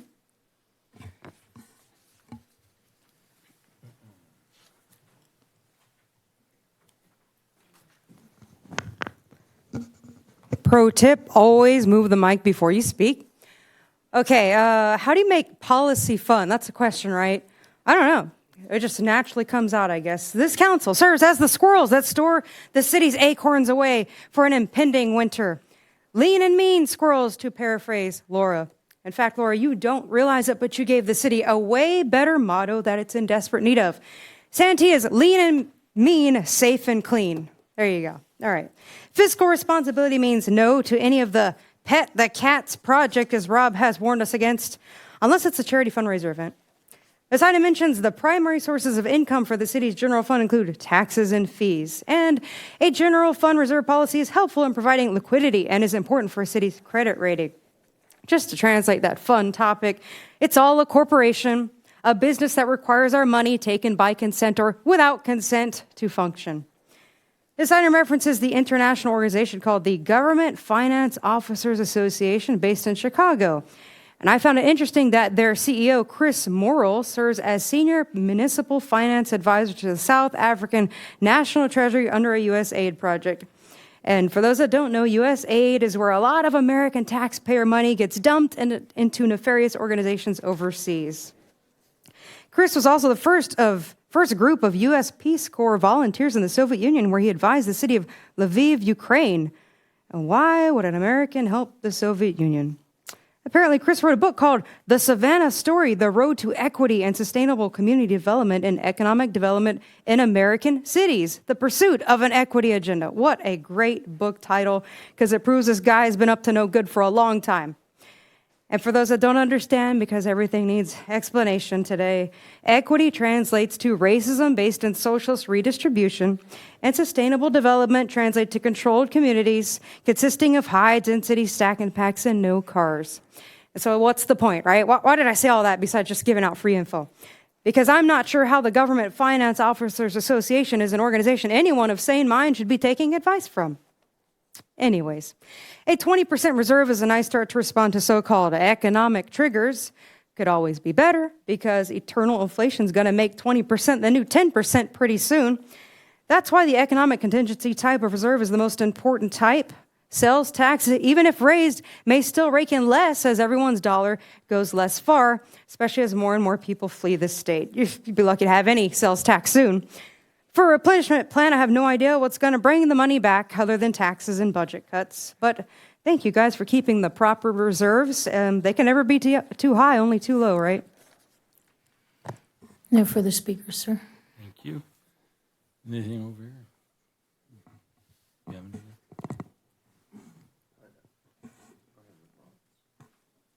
Did you have anything, Rob? No, didn't mean to do that. When I was talking with Sean, I forgot how we actually got here, but after going through it again, I recall everything now, and I think this does kind of depict what our input was based on the original offering of information, and I think staff did a good job of listening to us and kind of putting together what we were all kind of trying to do as a council and to make sure we have the reserves. And like I said the last time, I think we kind of already do a lot of this, but we don't have, it's just not a policy. And so this is putting a policy in place for what we've already pretty much done.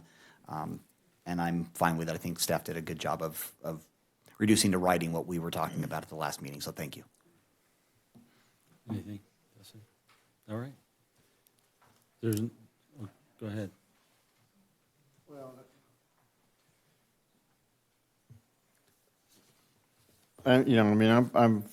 I would like to just stay kind of where we are, frankly. I think 20% is fine. Again, I always look at what if, and the replenishment of reserves to pay them back in 1 to 3 years. Is that like a wish list, or is that I'm going to take out $5 million because I have a problem, and I hope to pay it back in 3 years, but what happens if I don't? So if 3 years was not achievable, we would come up with a plan and present it to council, like for whatever reason, if 3 years, we need to do it in 4 years. And then you guys would approve that, and then we would follow that plan. So I guess, is that really necessary? I think that having a replenishment plan and having a goal like that makes it a priority. So I think it is necessary in that respect, that, we're not going to purchase an extra vehicle, or we're not going to, we're going to be very lean with our budget because it's our goal to replenish our reserve. Okay, so, all right, that was, because I just thought it was written, but could possibly never be used, so that was my point. All right, thanks. All right, then. Do I have a motion? I'll make the motion.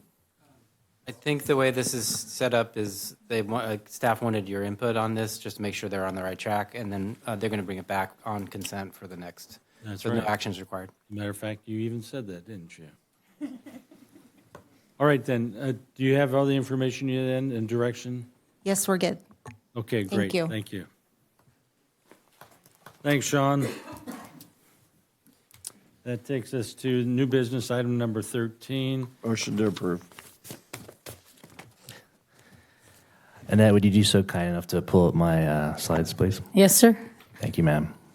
So this is a resolution authorizing the transfers and appropriations of various funds to the Town Center Community Park Artificial Turf Replacement Project and award of a contract for synthetic turf replacement at Town Center Community Park East to Field Turf USA Incorporated, a Target Sports company utilizing the master agreement between the Cooperative Council of Governments, that's also known as a COG, Field Turf USA Incorporated, and Equalis Group LLC.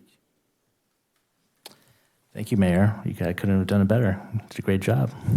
Good afternoon, Mayor, council members, esteemed public, and I'd be remiss if I didn't acknowledge Spark in the background. Those are my people back there. Thank you for being here. So let's talk a little history regarding this item. So existing fields were installed in 2010 as part of Phase 2 of the development of Town Center Community Park. Prior to the construction, all groups got together, and as a part of that, they all voted for synthetic at that time frame.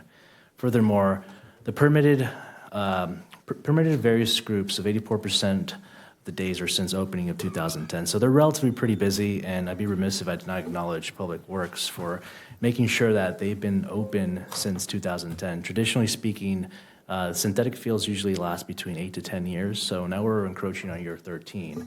So I'd like to commend our Public Works staff for making sure that they stay on top tip shop. Moving forward, the current usage at the fields right now could be summarized by a few benchmarks here. We have American Youth Soccer Organization, AYSO 341.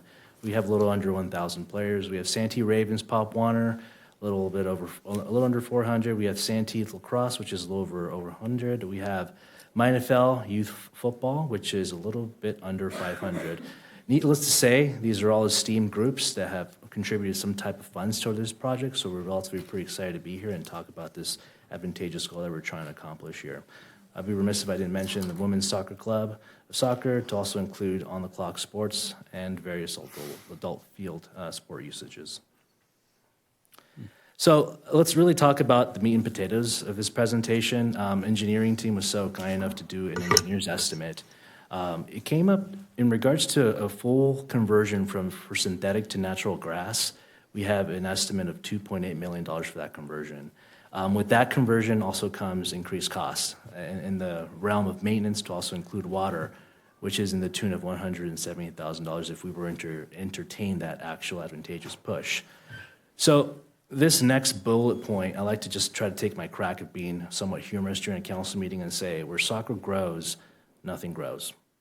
And I say that very, very kindly to the soccer community because I personally love soccer myself, but traditionally speaking, that kind of activity on our fields, there's a reason why we have to do a 6 to 8 time week of downtime to ensure that we recuperate those fields by via of aerating and fertilizing them, putting seeds in them and closing them down. As we're all familiar, we do close down our fields for about 6 to 8 weeks twice during the regular year, and that's at Town Center Community Park East.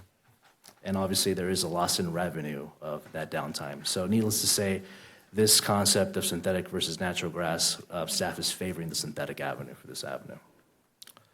So here we have the genetic makeup of the fields. The current markings that we currently have right now at our fields, Field 3, which is a traditional soccer field. Field 4, we do have also a traditional football field and a traditional soccer field on Field 4. So the proposed markings for Field 3 are going to be a soccer and 2 mini soccer sections. For Field 4, it's going to be a traditional football field, a traditional soccer field, and also traditional lacrosse lines. With that said, we did entertain our fellow youth group users, and we did ask, what would you like to see? And this is what resulted of that community outreach. So we did have a little bit of community outreach regarding this project. Furthermore, we have some miscellaneous costs that are associated with this. Obviously, it's no miscellaneous cost. It is a relatively pretty expensive endeavor, a little bit under $1 million to pursue this overall deferred maintenance project that we have here before you. So this is definitely, this next slide talks about the funding. It was definitely a large undertaking. If I'm not mistaken, in the CIP calendar, this project was slated to be actually done in somewhat of the years of 27, 28, if I'm not mistaken. So we've taken a proactive measure to make sure that we try to essentially renovate these fields as soon as possible because there is some poor conditions in our fields. With that said, I want to go over the metrics that we have here before you. We have a $100,000 grant that was received by Joe Anderson's office, District 2. We did ask for a little over $500,000 and we received 100. We have various user group donations, which equal a little bit over $30,000, and I'll go over all the donations after this slide. We have a little under $140,000 for community services budget savings. These are things that we could forego in this budget cycle, and we, as staff, are recommending that we move forward with these expenditures to go towards the synthetic purchase, the synthetic maintenance project. Furthermore, we have a miscellaneous rec revolving transfer of a little over $3,000 to also include using additional recreation unrestricted fund balance of $25,000 from Brews and Bites revenue, to also include a very generous discussion that we had at the last council meeting discussing the CIP mid-year transfer. If it weren't for you, council, we wouldn't be talking about this today, so I want to take some time to thank you guys for that. And wrapping it up with the CIP general park improvements amount a little under $90,000 to make a grand total of a little over $1 million for the proposed project. So donations received, I'd be remiss if I didn't talk about our esteemed groups that contributed towards this project. We have AYSO, $5,000 towards this project. We have MyNFL that is contributing $25,000 to the project. We have Santee Lacrosse, which is contributing $1,000 to wrap it up with Santee Ravens Pop Warner that is contributing $1,000. And we do have an anticipated donation that should be coming no later than this month from MyNFL for an additional $25,000. Let's talk about annual revenue and maintenance. So these two fields bring in a little over $80,000. We did have a few years during the pandemic where we didn't have them open, so we don't have numbers for those years. But traditionally speaking, the years before that and the current past years, we've been able to bring in a little bit over $80,000 for this. We do have an ongoing maintenance cost, which ranges between $25,000 to $20,000. A little bit more detail breaking down that $20,000 line item, we talk about 2 maintenance visits and cleanings to also include 1 annual GMAX testing that we do on the fields. So future funding, this was an item that was brought up when council diligently made that recommendation to essentially put $620,000 towards this project, and we had a recommendation to talk about future funding. Nicholas, what are we going to do 10 years from now? Because I certainly don't want to be in a situation that we are in here and replicate that 10 years from now. So we want to make sure that as staff, we're practicing diligence and we're able to prepare for that maintenance project that's 10 years or 8 years from now, or maybe perhaps 12 years, who knows. With that said, there is an upcoming user fee study that's in the horizon. We plan to look at it vigorously and see how we could possibly recoup some more money via our user groups, to also include tournament fees that we could discuss and other possible fees that could have come with that out of the user fee study. To also include discussing the concept of designating a percentage of field revenues towards future replacements, and to also include determining a set amount to put aside per fiscal year to fund future replacements of the fields beginning in fiscal year 24-25. So I do want to solidify the concept that staff intends to have something in place in the new fiscal year to make sure that we're not in the situation 10 years from now. So I want to wrap up by essentially mentioning a few recommendations. Adopt the resolution, number 1, appropriating the funds as outlined in the council agenda statement and a resolution, and 2, authorize the city manager to execute the contract for synthetic turf replacement with Field Turf USA, Target Sports Company, not to exceed the amount of $976,452.00, and authorizing the city manager to approve change orders up to $26,077 for the potential nailer board replacement. That concludes my presentation. I'm open for any questions, if any. Thank you. Okay, we do have 2 speaker slips, but before we go to them, I was just wondering, when you're talking about that big cost of doing grass? Yes, sir. Couldn't we lower that cost if we opened our own grass shop? Pot shop? Well, I mean, that's definitely an advantageous endeavor, sir, and definitely up for discussion. That's my attempt at humor. So, I think both of you were dry on your attempts. Yeah, well, never mind. Okay, please call the speaker. Dean Velasco. Don't try and be funny. It's already failed for most of You us. guys already bombed that, so. Good evening, esteemed mayor, city council, and staff. My name is Dean Velasco, Chair of Santee Parks and Recreation Committee. I rise today to express my strong support for item 13 on tonight's agenda. I want to commend Marlene and Nick and the entire team for their diligent efforts to bring forth this proposal to replace the turf fields at Town Center Community Park East. Their creativity and hard work have been instrumental in addressing the long-standing safety concerns and ensuring our youth sports programs have access to the quality facilities they deserve.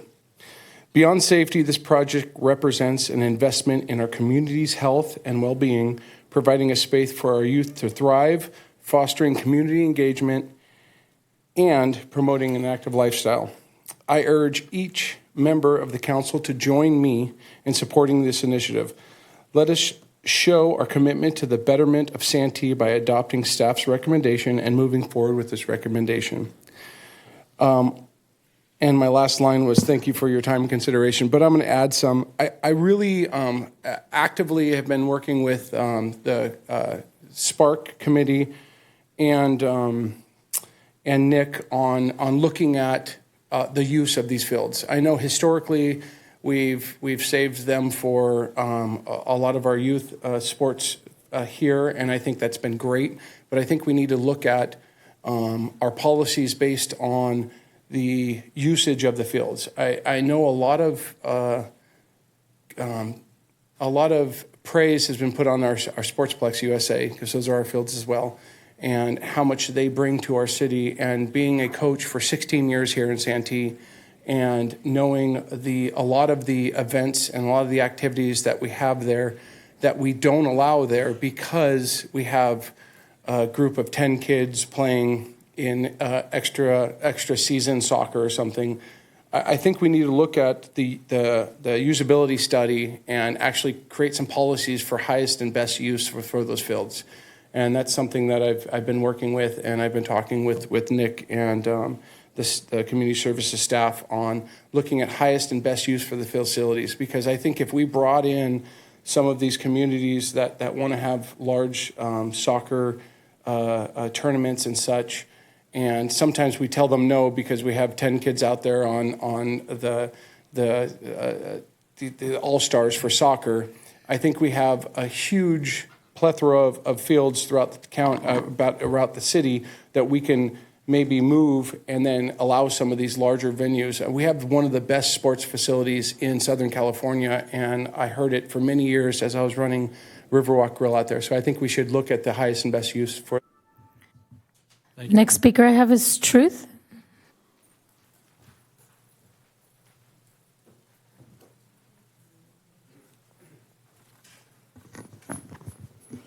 All right, my people are actually right there, I think. Probably nobody's watching.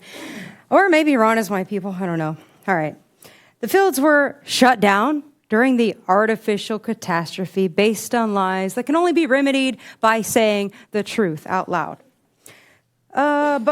John, grass. I got it. I thought it was funny, but I was thinking goat shop. That's a little more accurate. Keep it in line. All right. Supervisor Joel Anderson gave $100,000 of the county-held taxpayers' money from the Neighborhood Reinvestment Program to be used to buy some fake grass. It's probably the best use of money I've ever heard that he's given out. No, not really. Close, but not quite. Good on the people that donated toward some of the $1 million fields. I'm personally not a fan of the fake, artificial, synthetic grass, and I'm even less of a fan of the process used to funnel the money from the county to the city. The neighborhood reinvestment money, which consists of all the residents of the county's tax money, is given without easily accessible public knowledge and without any public input. It was not this way until the end of last year, and that is when I called it out as completely unethical, untransparent, and criminal. And I do it every time. I really just wanted people to know that supervisors like Joel Anderson can spend over $1 million a month of the people's money on organizations and projects that they may or may not even be what the community wants, and certainly it's not what the community consented to. Actually, I'm going to give you guys an example. I don't know how people here feel, but there was an example. Let's see. Tara Lawson Reamer. Not this district. How lucky we are. Huh? Or you guys are. I'm being mysterious. She gave, I don't even know how much money, but it was to buy binders and tuckers. I'm sure everybody knows what that is. We all have that, right?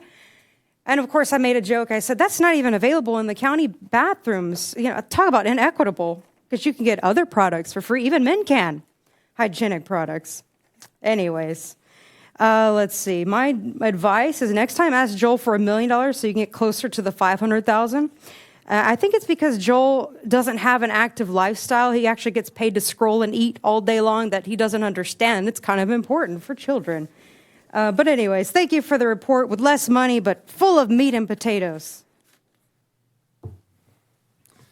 Okay, do we have any comments? Because I do have a motion. I have a quick comment.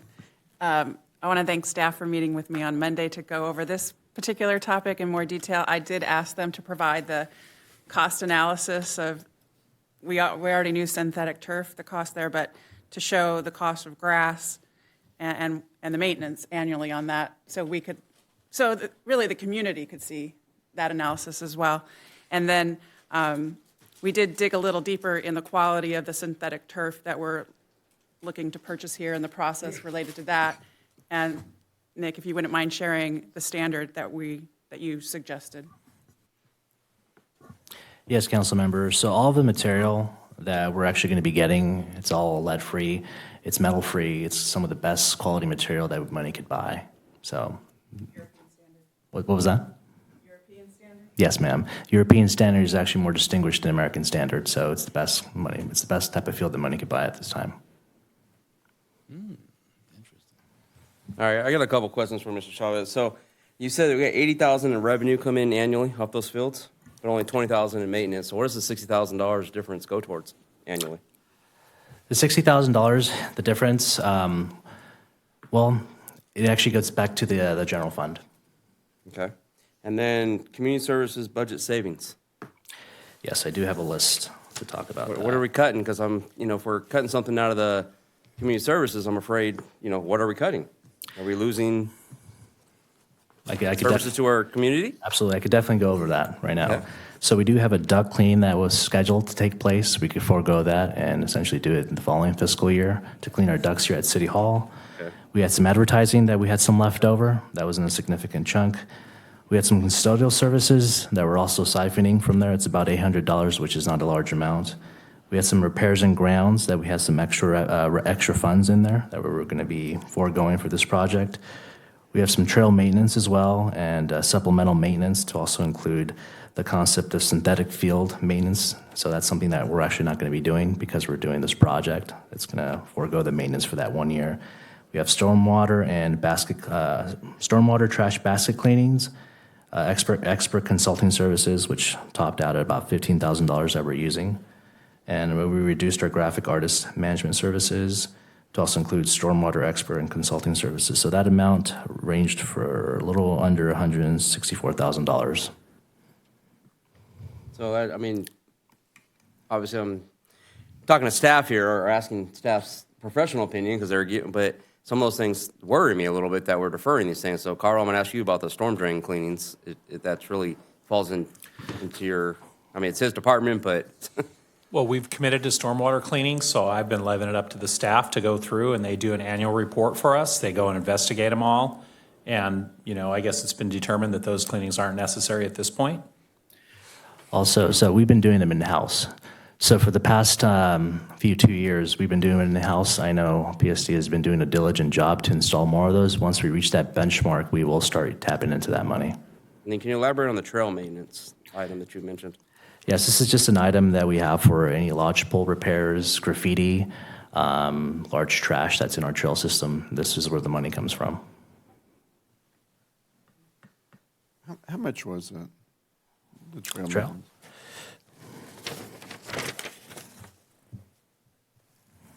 $10,000.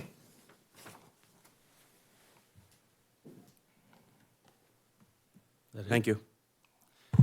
So that reminded me of something, so thanks. Sportsplex USA, is there an average maybe that they give us every single year?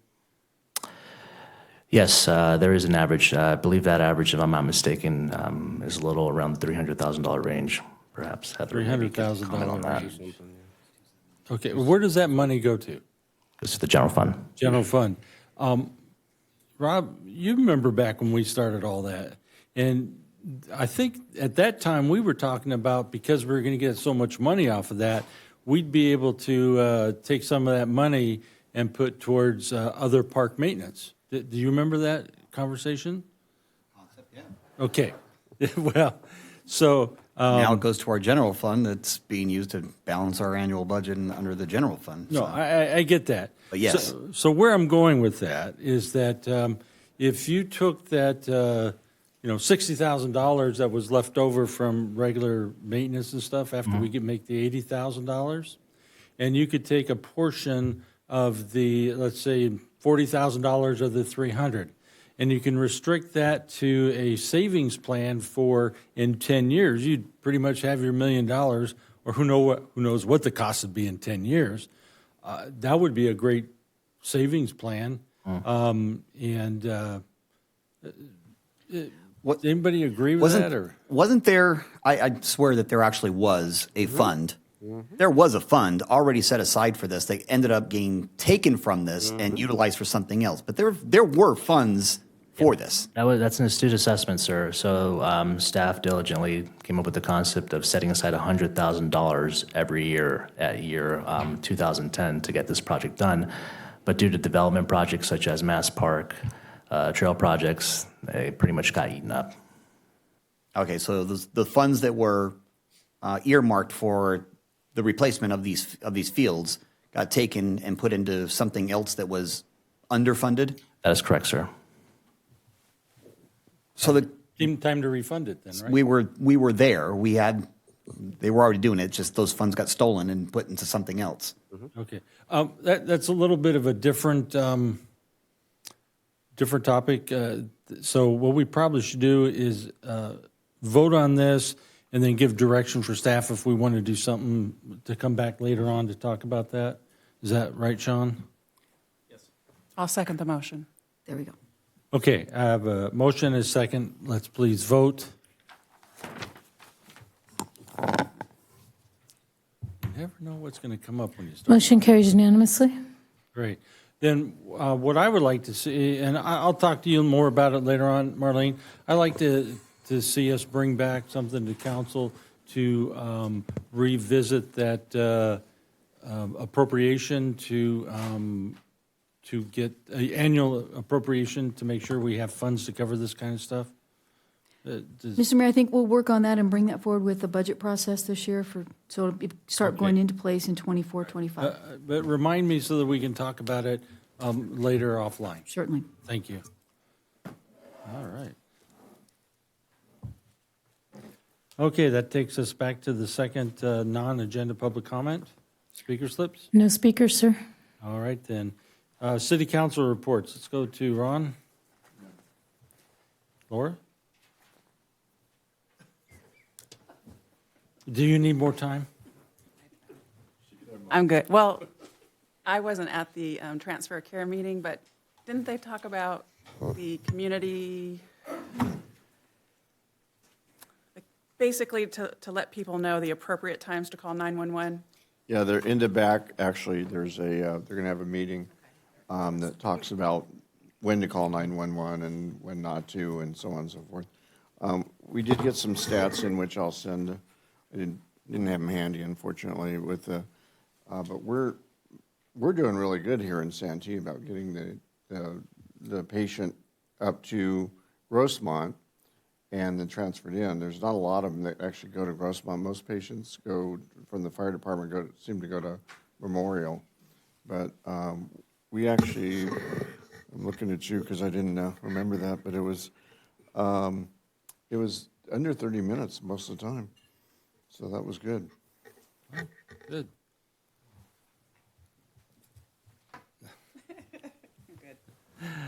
Vice Mayor? Quickly, so last week at our Mission Trails Regional Task Force meeting, we got an update from, I think I told you guys this about 4 years ago, there was a young man who passed away crossing down in Mission Trails there. And there's been a bridge that's going to be erected in his memorandum, I guess. And so it's a very tough process getting through the City of San Diego, Development Services, but it's really because of the environmental impacts to the mission trails and how this bridge is going to go. But it's gotten a lot. We had the last update the other day, last week, was very positive, but this bridge should be erected hopefully starting within around a little over 12 months is what we're hoping that we see this done. And this would be a great crossing for people who, go down their mission trails to get from the north end to the south end of the trails. So it's pretty cool. Thanks. Anything, Rob? Nothing from me, sir. Okay, and I don't actually have anything. Sandag has been pretty busy. We're going through CEO interviews now. It's been whittled down to 3 candidates that will be interviewed probably in about 2 weeks by the board of directors, and a recommendation for a CEO will be made. Very interesting group of people, though, and talking with them, and some people that were cut, in my opinion, they had great intention, great qualifications, but just not for San Diego County. And so there'll be more on that later on. And let's see, League of California Cities, really haven't been doing much there. We have a Alleged Action Days coming up at April, about 21st, that week of April 21st. And so we'll be in Sacramento and talking about some of the crazy legislation that's come out or pending, so we can try and kill some of it. And that's about it. City Manager? Thank you, Mr. Mayor. I'll try to keep this very brief. I want to provide some thanks to our staff team for the efforts that they did last weekend at the Bunny Trail event. It was nice to see the mayor there as well. We had a booth there from our stormwater folks. We had a booth from the fire department, and we had a lot of great kids who were having a wonderful time right before the rain hit and washed everything out. So we had a really good day. And Becky, who's our special events supervisor, it's amazing. She's got a track record now. She's got at least one event that happened before the rain hit, so that's a good thing. In addition, I want to say thank you to Lieutenant Galvey for his services here in the city of Santee. This will be his last city council meeting. He's being rotated to a new position, and we look forward to see who your replacement is, but you've done a great job, and we appreciate everything that you've done for us.